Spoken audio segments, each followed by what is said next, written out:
Hi,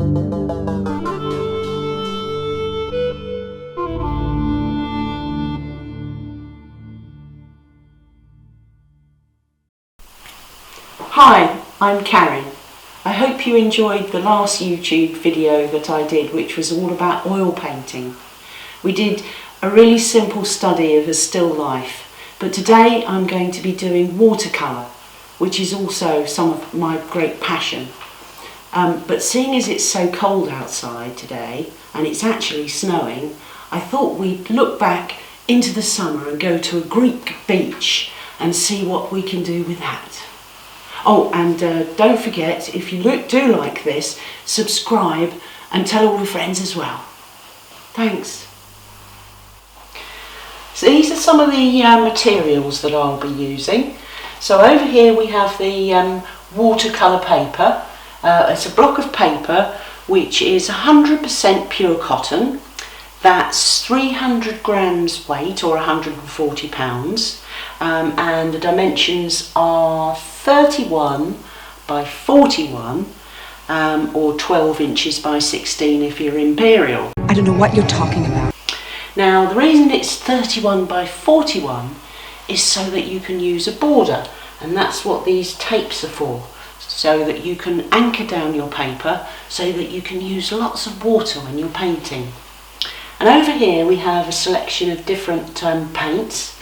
There's tube paints here, and these are pans. These are actually half pans, and here's an extra palette. This knife here is for entering into the side of the paper to take a piece of paper off the block. And here we have some brushes, and here we have, very important, water. Lots of water. Watercolour uses lots of water. Okay, ready to go.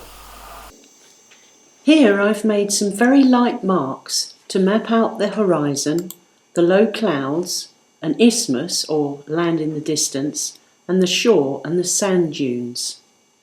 Your paper is your white or light, so we're going to be working up to dark. If I wanted to mark out a very light area, this is the time to do it. So I've added a masking tape strip along the horizon.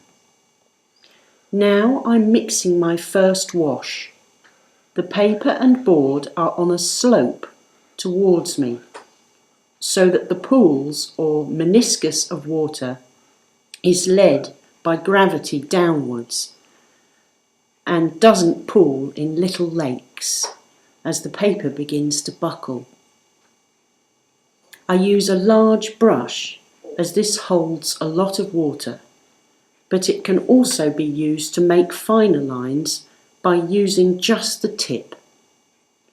This brush is made purposefully to hold a lot of water.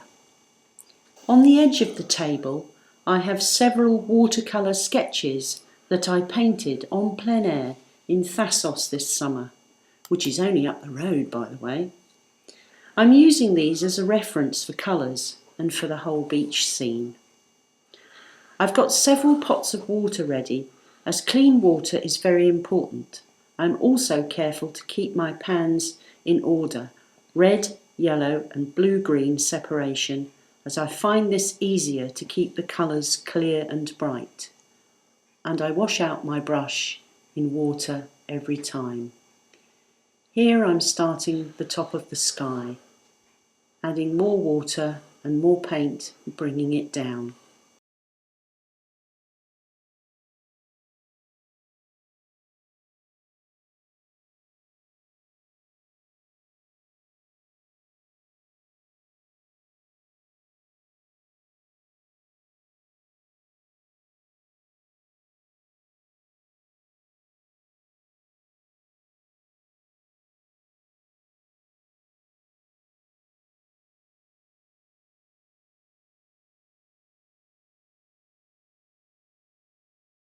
Here I am blotting out some of the paint with a tissue to help give the effect of mist or cloud in the sky.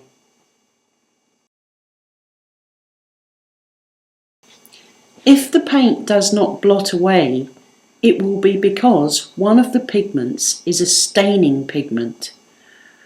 But French ultramarine is a sedimentary pigment and can block out back to the white paper. Use more water if the paint is stubborn.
This is the finished sketch, evoking a hot day in the sun with gentle waves on the warm Aegean Sea. You can imagine yourself anywhere in the world when painting a watercolour. It's very therapeutic. Watercolour, as you can see, is completely different to oil technique.